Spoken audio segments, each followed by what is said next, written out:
Good afternoon, good morning, good afternoon, and welcome to everyone attending this webinar for today. Welcome to our Future Belongs to the Tropics webinar series. This webinar series celebrates the tropics and highlights the importance of science and technology in the region. This webinar is also a lead up to the International Conference on Tropical Sciences that will be jointly organized by the Mahathir Science Award Foundation and the Academy of Sciences Malaysia from the 25th to 27th of October 2021. We have had 16 webinars in the series exploring various subjects of relevance to the tropics, for example, mountains, forests, health, youth, mangroves, and even coffee. In the past, relating to oceans, we have looked at the role of ocean in supporting life and livelihoods in the tropics and how interdisciplinary research can help us sustainably manage the abundant marine resources found in the tropics. Today's webinar will delve into food, aquatics, and nutrition and the opportunities for the tropical region. So a bit of housekeeping rules for the attendees for today's webinar. If at any point during the webinar you would like to ask any questions, you can type your questions in the chat and my colleagues will collect those questions to be asked during the Q&A sessions. So to get things started, I would like to welcome Professor Mazlan Othman, the chair of the TropSci 2021 conference, for her welcoming remarks. Good day, everyone. Good morning, as Sufyan says, good morning, good afternoon. I am delighted to welcome you to another of our webinar series under the theme, The Future Belongs to the Tropics. I am particularly thrilled to have Dr. Shakuntala with us here today, such a distinguished and eminent figure. As Sufyan mentioned, we have already had 17 webinars in this series. Today, we will be focusing on an aspect of food security.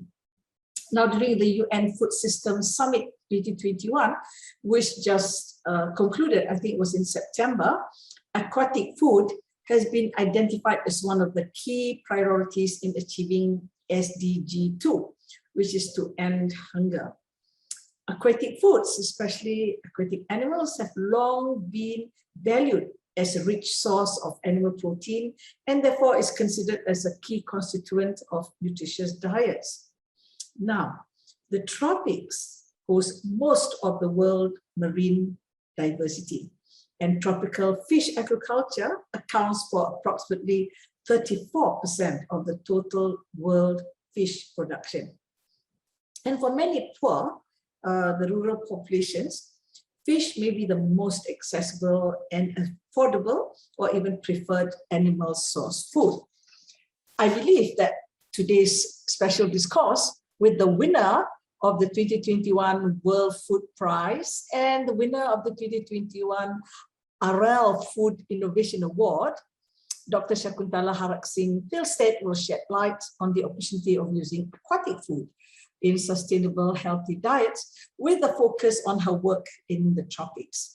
So without further ado, let me invite Sufyan, who will introduce the moderator, Professor, my good friend, Professor Dr. Eileen Tan, Fellow of the Academy of Sciences, Malaysia. Thank you, Sufyan. Thank you very much, Professor Mazlan, for the welcoming remarks. And indeed, we are very honored to have with us two very important people for our webinar for today. So allow me to introduce the moderator, Professor Dr. Eileen Tan. As mentioned by Professor Mazlan, Professor Dr. Eileen is a fellow of the Academy of Sciences Malaysia, and she is also a professor in the School of Biological Sciences, University of Science Malaysia. Her field of expertise is in marine science, specializing in mariculture and conservation of mollusks.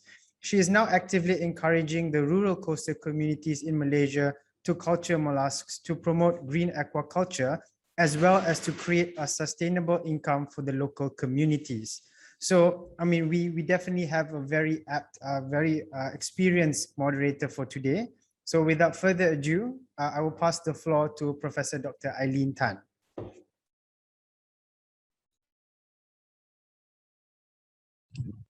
Thank you. Thank you very much for the introduction of me. Very good morning, good afternoon, and good evening, wherever you are in this fine day. We are very, very privileged to have with us a prominent speaker and my idol, Dr. Shakuntala Haraksingh Thilstead, the award winner of 2021 World Food Prize and also the 2021 Aerial Food Innovation Award. She won 2 major prizes in the year 2021, despite all the challenges that she has to go through. Dr. Shakuntala Haraksingh Thilstead is the global lead for nutrition and public health at WorldFish, one CISA entity. She was awarded the 2021 World Food Prize and the 2021 Aerial Food Innovation Award for her groundbreaking research, critical insights, and landmark innovations in developing holistic, nutrition-sensitive approaches to aquatic food systems. She is a member of the steering committee of the high-level panel of experts on food security and nutrition of the United Nations Committee on the World Food Security, and she is also the vice chair of the United Nations Food Systems Summit 2021, Action Track number 4, Advanced Equitable Livelihood, and also a food systems champion. The United Nations Food Systems Summit 2021 identified aquatic foods as one of the key priorities for realizing the commitment to improve nutrition while safeguarding the environment, creating a balance between human and also the environment. In this Academy Science Malaysia and MSAF's event entitled Aquatic Foods in Nourishing the Nations, Opportunities for the Tropics, we are fortunate to have Dr. Shakuntala with us, and she will be sharing with us the importance to include aquatic food into the food system to nourish people and the planet. Without further delay, it is really an honor for me to invite Dr. Shakuntala to share her work with us. Dr. Shakuntala, the floor is yours.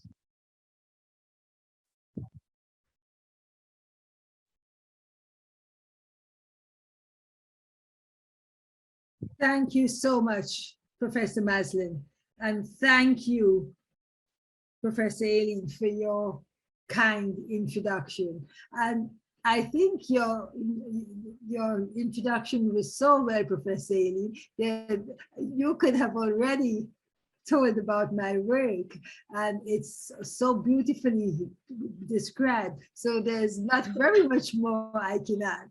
But anyway, I'll be presenting to you on aquatic foods for nourishing nations and the opportunities for the tropics. As Professor Maslin already informed us and reminded us that the tropics are extremely important, both for a vast percentage of the production that takes place in aquaculture and fisheries, but also importantly for the range of biodiversity of aquatic foods that we see around the planet. Next slide, please. Next slide. So this presentation that I want to give today, I talk about the global perspective with respect to food and nutrition security, looking at where we are today, and talk a little bit about the disruptions that are caused by COVID-19 and the pathways that have been identified for food systems transformation, and say a little bit about where we are with respect to the United Nations Food Systems Summit, which was just held at the end of September this year. Then I will move on to describe about aquatic foods and aquatic food systems. These are perhaps new terminologies and new narratives, because in the past, many of us have worked only with fish and only with fish systems. And I will go on to show the benefits, the multiple benefits that aquatic foods have for nourishing nations, focusing on the nutritional benefits. and move on to talk about the opportunities that we can use with respect to aquatic food systems for nourishing nations, nourishing people, and nourishing our planet, and end with 6 key messages. Next slide, please. If we look at the global perspective with respect to food and nutrition security, and the latest report that has come out, the SOFI report, the State of Food Security and Nutrition in the World 2021, we see that many more people in the world are facing hunger than before, and that the number of people that do not have access to adequate foods is increasing. Also, importantly, these trends that we are seeing with respect to prevalences of hunger and access to adequate foods, there is a gender gap. The prevalence of food insecurity is higher in women than in men. And this disparity has been rising with time. It is greater today than it was in the past. There is also a need to look at where the large numbers of malnourished people are, if we have to find the solutions so that they become well nourished. And the 3 major areas, of course, this is because of the populations we have in these areas, are Asia, Africa, Latin America, and the Pacific and the Caribbean. The same areas where we have large potential for aquatic foods and also great agrobiodiversity. And we also know that malnutrition in children is not where we expect it to be as we look towards the meeting the Sustainable Development Goals in 2030. 1 out of 5 children is stunted. Next slide, please. With COVID-19, and I think we all had hoped, but by this time we have been over the barrier with COVID-19 disruptions, but we are not there yet. And we do know that more people are going hungry due to the COVID-19, and more people are being pushed into poverty. More people are losing jobs, and this means when you lose jobs, you have less income, and thereby less income, less access to nutritious foods. Women and youth are suffering more than men, and children under the age of 5 years are also suffering, and we are seeing more deaths in children that we have seen before.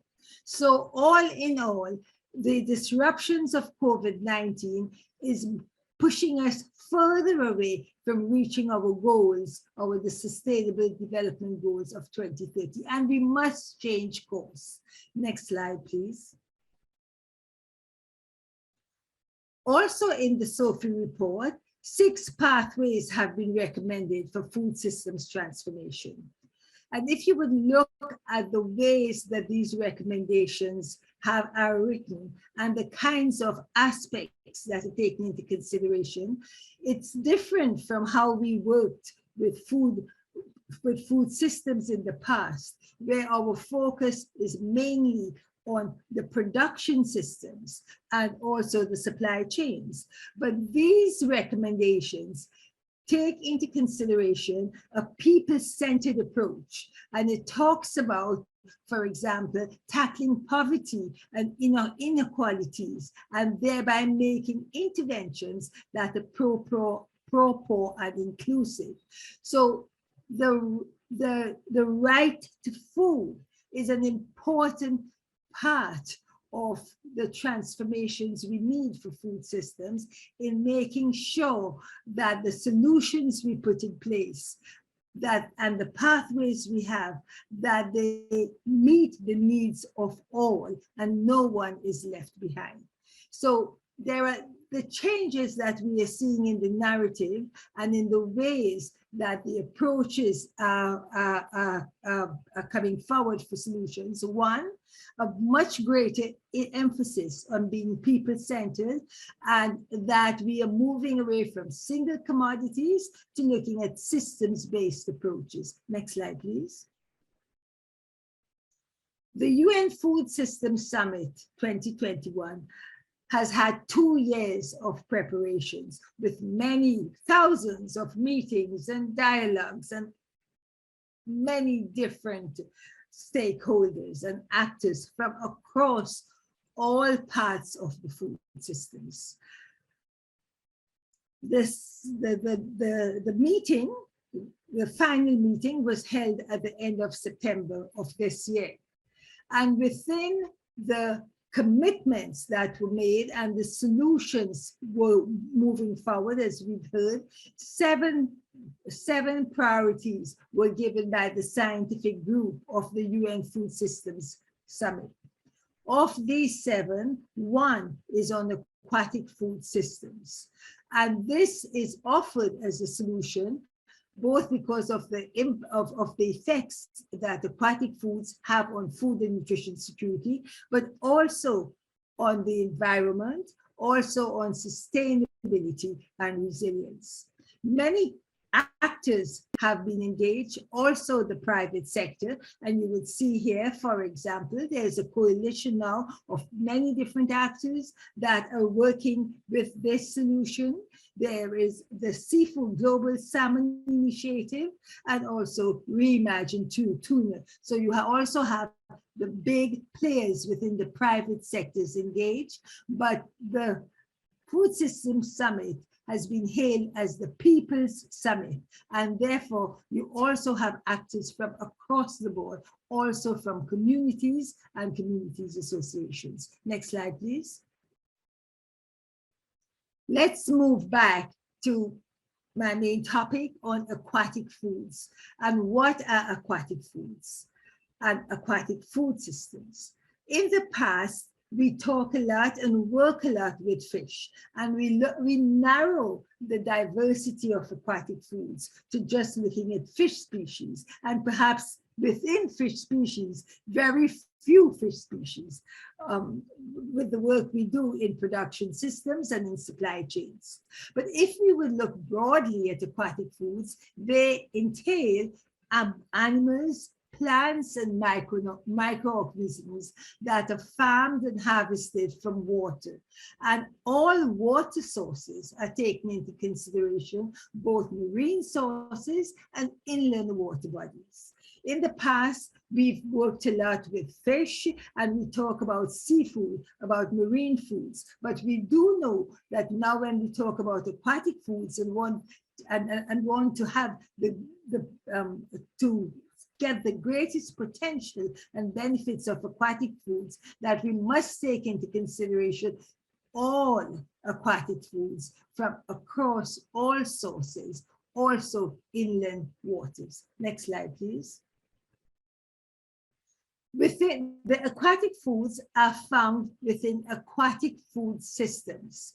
And this is a complex web of elements, activities, and outcomes. We just not look at the commodity that's being produced, but the whole process. And when we talk about the elements, we refer to the people and the processes that we have within the aquatic food systems, and the activities that many know about, as the captive fisheries and aquaculture, and the supply chains to the processing and the distribution and marketing of aquatic foods. But we move all the way to the outcomes and look at the range of outcomes, just not the quantity of foods that are produced, but look at the end outcomes of the impacts on nutrition and health and food and nutrition security, as well as socioeconomic and environmental impacts. Next slide, please. If we would look now, and summarizing, if we would look at aquatic foods for nourishing nations, the fundamental importance is the diversity, is recognizing the diversity and putting to use the diversity of all aquatic foods, just not fish. And within that, looking at the diverse aquatic systems across oceans and inland water bodies. And we all know from our studies that aquatic foods are rich sources of animal protein. But that's just the minimum of the nutritional benefits of aquatic foods. We should be looking at aquatic foods for providing the multiple nutrients, micronutrients, vitamins and minerals, and the essential fatty acids, which are so important for human development, for cognition, and for growth. If we look at how aquatic foods form parts of the policies of nations, we can look towards national food-based dietary guidelines. And we see that within that national food-based dietary guidelines, there are references to aquatic foods, mainly fish, in many countries and across regions. And that these recommendations vary with respect to species, with respect to amounts. But in general, if you would look at the FAO and WHO recommendations, it's about 100 grams of fish per week for adults. So many countries are looking towards this as the goal to which we should be working towards. And as I said, we should not only be considering fish, but we should be considering all aquatic foods. Next slide, please.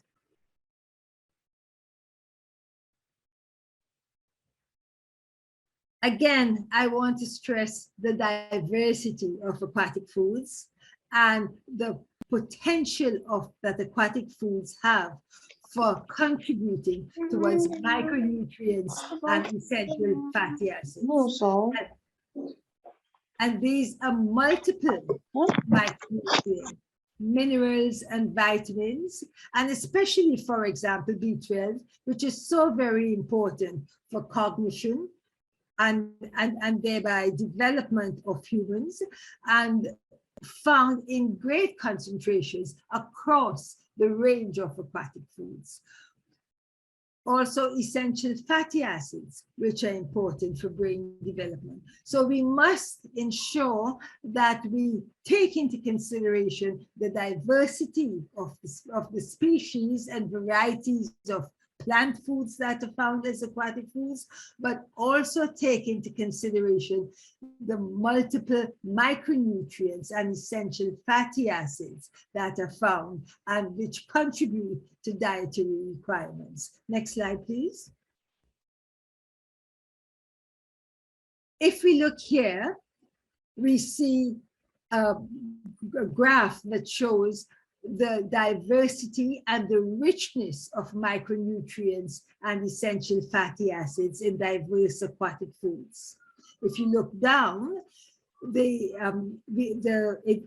aquatic foods, and this is here, it's only animal aquatic foods, because the data is scant on all aquatic foods, and most of the data we have is on animals.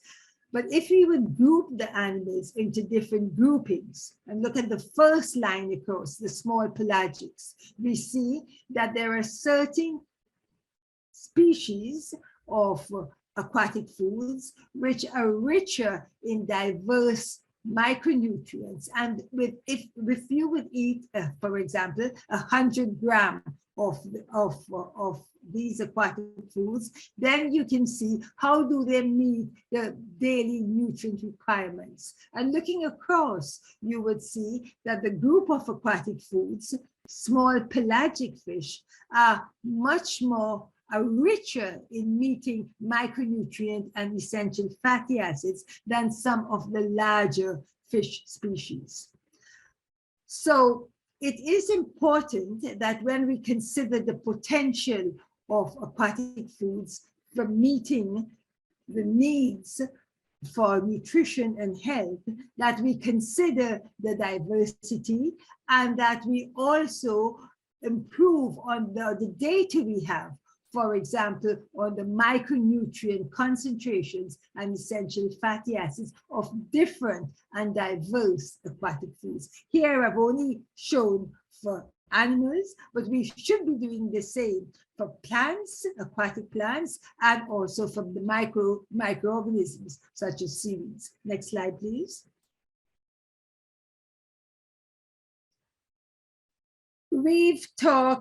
I've concentrated on talking about aquatic foods as an entity. But we do know that if we go to the consumption patterns and we go to foods on the plate and foods in the diet, that in many of the countries in the tropics, in where I work, that aquatic foods are not eaten on their own. They are cooked in recipes and dishes with other foods, spices, condiments, and when you eat them, you eat them together with other foods. So therefore, aquatic foods bring with them the greater diversity in the diets and greater diversity on the plates, and they have greater potential thereby for meeting the nutrient needs, for making people well nourished and healthy. Importantly, and this is an area which I hope we can do much more research in, we know that aquatic foods enhance the micronutrient bioavailability from plant source foods when they are consumed together. But very little research has been done in this area, and perhaps this is even greater than the intrinsic nutrient value that comes with the aquatic foods. So this is an area, the area of bioavailability of nutrients on the plate, in the meal, is an area that we should be working with if we want aquatic foods to have the best potential for meeting food and nutrition security. Next slide, please. It's just recently, only in April of this year, that the UN Nutrition released its first discussion paper on aquatic foods in sustainable healthy diets. And this is an important contribution to the debate and the focus that we are having on aquatic foods today. The objective of this paper is so that we can build consensus on the role of aquatic foods in sustainable healthy diets. And this paper presents the evidence, and which is important for informing policy, investments, and research priorities. What importantly, I would encourage you, those of you who are important in aquatic foods, to read this paper, because importantly, it gives recommendations of solutions as how we move forward and how do we use aquatic foods in the best possible manner and the diversity of aquatic foods to meet sustainable healthy diets and thereby meet the sustainable development goals we have set for all of us up to 2030. An important, if you would read it, we have looked at the diversity of aquatic foods. For example, the role that seaweeds can play in meeting the sustainable development goals. Next slide, please. Let's now talk about the different opportunities that we have for having aquatic foods nourish people and planet. And I'll begin with production systems because that's where many of us work and where many of us focus. Again, fundamental for production systems to meet the goals of nourishing people and planet is the diversification of production systems. So often we have focused on monoculture systems within the production systems of aquatic foods. But I myself, I have worked with pond polyculture of large and small fish in Bangladesh and also in other countries across Asia and introduced these approaches in Africa. And for example, we know that if we would have production systems with small and large fish in pond polyculture, we can increase production and productivity, and at the same time improve the nutritional quality of the production system. That means that you can have more nutritious foods for feeding the household that produces the food, and you can have more fish for sale and having greater income into the household, and thereby the possibility to buy more food and more nutritious foods to improve food and nutrition security.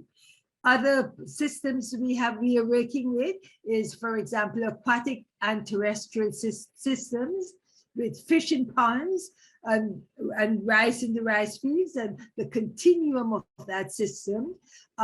Fish with roots, tubers, and bananas on the dikes of ponds, and now integrated multi-trophic aquaculture that many have started working with, that you have within your systems, you have many different species of aquatic foods. Next slide, please. Another opportunity we have is looking at the policy interventions that we can put in place. And you've already heard me talk about national food-based dietary guidelines. This is an important vehicle for moving the agenda of aquatic foods through policy interventions. We know, for example, from data that if we would adopt food-based dietary guidelines with aquatic foods, this can lead to a decrease in morbidity and mortality, as well as a reduction in greenhouse gas emissions. And if we would have aquatic foods included in national food-based dietary guidelines, this will be a perfect entry point for having aquatic foods in public procurement programs, such as safety net programs and school feeding programs, mother and child health programs, meeting the nutrient needs of the poor and vulnerable, and getting back to what I started about the right to food and ensuring that no one is left behind. Interestingly, there is also a zero-use policy that some are committing themselves to, especially in Africa, where no pelagic small fish should be used for non-food use, including fish meal and fish oil for example, production of chickens, production of large fish, but that these small pelagic fish, which are rich in multiple micronutrients, are used for foods for the poor and vulnerable from the areas where they stem. Next slide, please.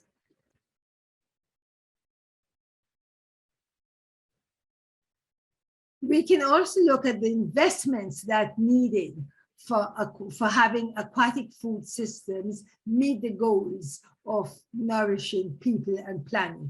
And there are many that governments can put in place. For example, we've seen in countries, Bangladesh, for example, microcredit is a very well-known investment that's put in place, and which makes a lot, means a lot for women entering aquatic food systems.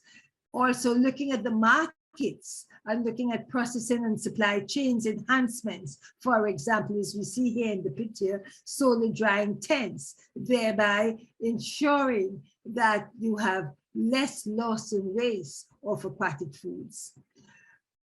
Recently, there are partnerships and coalitions that are being put in place. For example, now the Blue Food Partnership, which brings together a multitude of stakeholders from all sectors and across all sectors, and from governments, the private sector, communities. And these platforms and partnerships are important because with them, we can connect the policies that are made at governmental level with the actions of private sector, for example, and all the way to the actions that are taken by communities. And then we can combine this with the scientific evidence that comes from the researchers. Next slide, please. I've said at the beginning that the data we have on aquatic foods is quite scant. We need much more data, and this data must be disaggregated on nutrient composition, on food safety, loss and waste. The figure that's given for the loss and waste in aquatic foods is 1/3. That 1/3 of aquatic foods produced is lost and wasted. We need much more data on consumer patterns and demands, because we know that in the future, consumer demand will drive the supply chains and productions. And it won't be just the other way around, production and production systems driving consumption. And it is extremely important if to put this data to use, that it must be disaggregated in social groups, by sex, and by age, so that we can have the full benefits of aquatic foods for different parts of populations and for different consumer groups. And to do all of this is important that we bring in the different partnerships and partners from both the public, private, but especially also from civil society and the people, and using and forming solutions together with people to serve the people. Next slide, please. A very important opportunity we have is to increase the engagement and grow the engagement of youth and women in aquatic food systems. If we have to make sure that aquatic foods nourish people and the planet up to 2030 and beyond. We do know that there are gender barriers and societal stigmas with respect to the role of women in aquatic food systems, and that there is limited access of women to credit, limited access to investments. And we also know that the data we have is scarce. Perhaps there are many more women who engage in aquatic food systems than we know about, because much of the work they do is within the household and within the homestead, and that's not captured in the data. So there's an urgent need for policies and solutions to address these social inequalities, and also to grow the role and the participation of women and youth, so that aquatic food systems can nourish people and planet. Next slide, please. With this presentation that I've given and these thoughts that I have given as how we can move forward, I'd like to leave you with 6 messages. And the first one is that we must have a paradigm shift that ensures aquatic foods are produced and that aquatic foods are consumed by all, especially the poor and the vulnerable, leaving no one behind. And we should link this to the right to food. If we would look at a fundamental difference from what we do now to the future, and look at how we can diversify species and sizes and types of species and plants and microorganisms within the production systems, then we can increase the nutritional quality of production systems and also of aquaculture. Public policies for aquatic foods are needed, but these must be science-led solutions, and the interventions must be based on evidence. We should increase the strategic instruments and investments that are needed in order to have sufficient, diverse, nutritious, and safe aquatic foods for all. We talked about the investments, for example, microcredits, insurance schemes. None of that has been put in place in many countries in where we have aquatic food systems. And the data that's needed for this, that it must be some data, it must be disaggregated, and the research that we need for this, we need the investments to have the research in order to produce the data. And as I said, I do think, importantly, within aquatic food systems, but within all food systems, that we should be concentrating and looking to diversify and grow the participation of women and youth, and also of the different women. If you within the United Nations Food System Summit, we've talked a lot about indigenous women and bringing them within the aquatic food systems, not only looking towards them to tell their stories of the challenges they face, but also bring into the debate their solutions and their knowledge, the traditional knowledge that can help us to improve aquatic food systems for nourishing people and our planet. Next slide, please. Thank you so much for giving me this opportunity to talk to you. Thank you, Dr. Sakuntala, for the wonderful talk.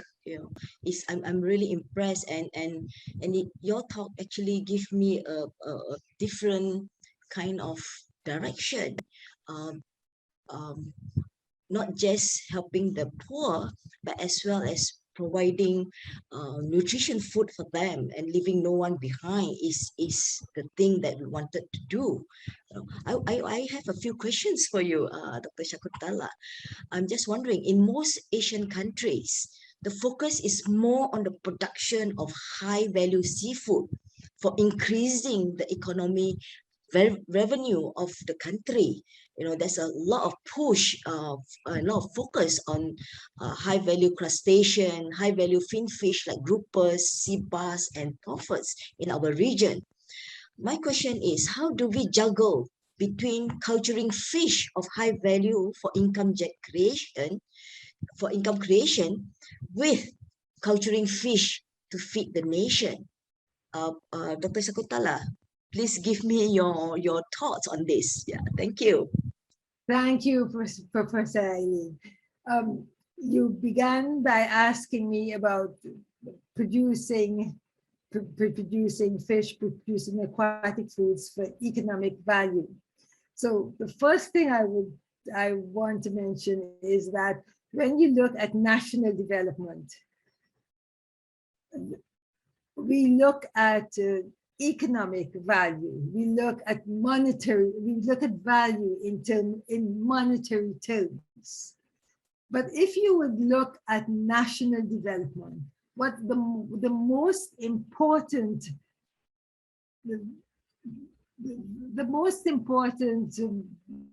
wealth you have within a nation is the people. So the development should first be on the people, and your national development would benefit a lot if the people of your nation are well nourished. A well-nourished, healthy child performs better at school, has a better work performance, is less sick in later life, and a healthy, well-nourished woman gives birth to a healthy, well-nourished child. So how do you value national development? Do you only value it in terms of the monetary value that trading of aquatic food brings in to the coffers of the country? Or do you have greater values that talk about the people and the nation and the development as a whole, that's intergenerational, and not just the amount of money that's been brought in with crustaceans in the year 2021? So I do think our policymakers, our national, those who are looking at their national development, and the policymakers must have a much better and wider view of what is important for a nation to develop and to keep the nation strong. Thank you, Dr. Shakuntala. Very well said. I hope there's some politicians attending your talk now. Another question for you, Dr. Shakuntala, about sustainable aquaculture. Sustainable aquaculture could be the key to feeding our growing population. Currently, 42% of the seafood we consume is farm, but there is no regulations that constitute what good aquaculture is yet. Aquaculture makes a substantial contribution to our food supplies. So it must be done in a way that is sustainable. Can aquaculture, in your view, overcome its sustainability challenges? Well, as I talk about, you heard me in my presentation, I think the key word in my presentation is diversity, and diversity of systems.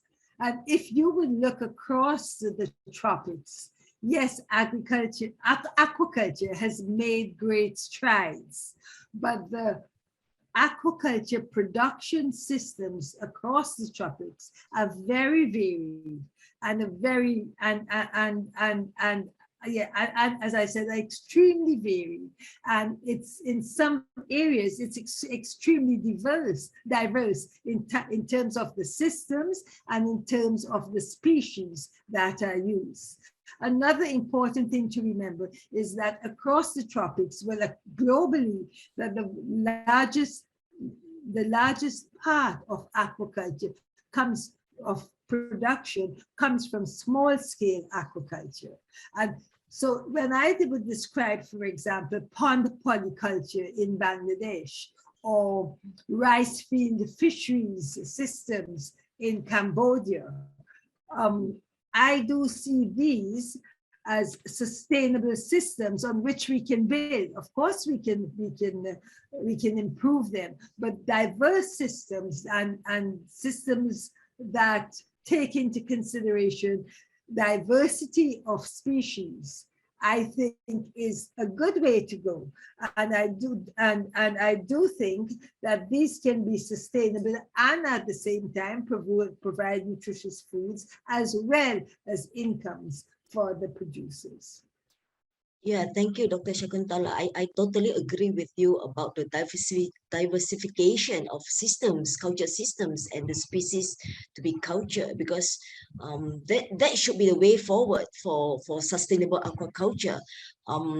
This message has to be sent across to our Department of Fisheries and the stakeholders on what they should be focusing on. As an example, I can give I've worked in the Mekong River Delta in Cambodia, and the approaches that have been put in place, for example, with community fish refuge in the rice field fisheries, has led to greater production and productivity and greater diversity of species within the systems.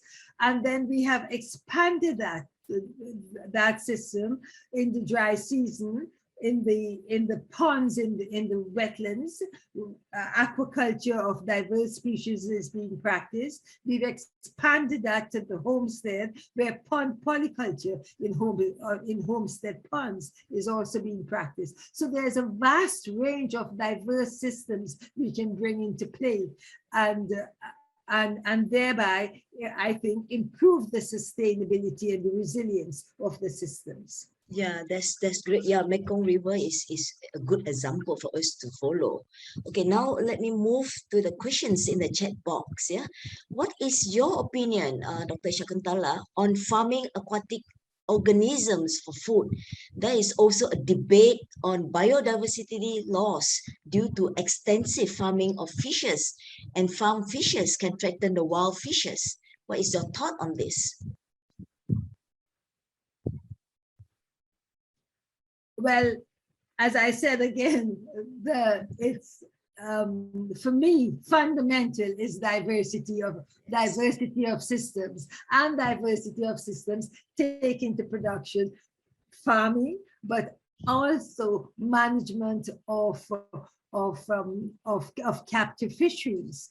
And we've seen, I've just described, for example, the community fish refuge in Cambodia. In Bangladesh, I can talk about the management of wetland fisheries. So we need to take into consideration the diverse systems and and the management and production systems that should be put in place to make them sustainable and to make them resilient. And we know some of these solutions already. We need to have the policymakers, the private sector, community workers, the community associations all work together and put these solutions into work, which can happen. But investments are needed, policies are needed. It doesn't help, for example, there is not that all the wetlands are drained. Then there must be some policies put in place as to what's being protected and what's being managed. Yeah, thank you, Dr. Shakuntala. The important lesson today is diversity, Yes. you know, yeah, and back to fundamental, right? Okay, the second question is, there's a huge concern about marine debris, such as microplastic that is present in the aquatic food chain. How can we assure food safety and security for humans' health? Is there any existing policy that can address such issue? Even I can say, even I am on a steep learning curve because I moved with my work from production, from quantity to quality. And in that move, I worked only with the nutritional quality of aquatic foods. I now know that quality must take into consideration food safety, and food safety is a big issue that we need to take into consideration. That's not an area I work in, but I can see that there is much movement in that area. And I do see that the concept of and approaches of One Health, health of animals, humans, the environment, using that approach and being much more aware of the issues of food safety, I think that we must make movements and we must ensure that we have policies in place, actions in place, and first of all, the knowledge of the importance of food safety for having a healthy population. That's important. We do not yet have that knowledge and data. Yeah, I totally agree with you, Dr. Shakuntala, because even having a policy, it has to cut across a lot of ministries, Ministry of Fisheries, Ministry of Health, Ministry of Environment. So it involves a lot of stakeholders also to make this happen. Yeah, thank you, Dr. Shakuntala, for that answer. The following question is, how can we ensure that harvesting marine food species remains sustainable? Is there any truth that cultured fish, for example, salmon, are less nutritious than the wild fish? To you, Shakuntala. Well, the last part, I won't tackle because I don't know, and the only way you would be able to know, and again this comes back to the data, scant data we have. There is not much work that has been done on nutrient composition of different species and nutrient composition of different species from different environments, because environments, of course, have a large part, not only the species difference, but the environmental factors have a large role to play in nutrient composition. What feeds you feed with. Also importantly, which people do not take into consideration, is the way we eat aquatic foods. If you would just eat the flesh, then the nutrient composition is quite different than if you will be eating the whole animal, the whole fish. You will be getting much more micronutrients if you will be eating the head and the bones and the organs. So it's not an easy question to answer about about the differences. But one thing again we know is if you would have a large diversity, then your chances of having diverse benefits would be greater. So again, fundamental for me is diversity of systems. Yes, thank you. I think I totally agree. But the consumer perception is always like they're more willing to pay higher price for the same species of fish if it's caught wild compared to the farm species, the farm fish, that is, but without any scientific support in terms of nutrition. It's just based on personal preference, I guess. Yeah. Yeah, well, Okay. Professor Eileen, that's understandable because food is very much culture and tradition, and we can't take that away. It's just you're not eating just for nutrients, but much can be done with increasing the knowledge of the benefits of aquatic foods. And I do see now there is greater movement of the role that consumers play and the way that they drive food systems. Because young people of today, they are much more concerned about sustainability than many of us were in the past. They know much more, and they demand sustainable production of the foods they eat. So there is much we can build on, and we can use that to drive the rest of the food systems all the way back to production and inputs of production. Yeah, that's very true. The younger generations, they are more knowledgeable and they are more into sustainable products. So the next question for you, Dr. Shakuntala, is aquatic food supply chain is dominated by large-scale fisheries. How can they support sustainability? And is there a way or even incentive for them to play a role in making smallholder fisheries more productive? Well, yes, but if you would look at other food systems, if I would look, for example, at milk production, there has been quite a lot of success, for example, in India, by bringing in smallholders within the supply chains. And we can do this, and we've seen it also. I've seen it, for example, with producers of traditional vegetables in Kenya. It demands that producers, small-scale producers, do not work alone, but form associations and work together, and so that you bring together your skills, you bring together together the needs you have, but you also bring together what you produce, and that way you can have a better control over the supply chains and the markets. We've seen this in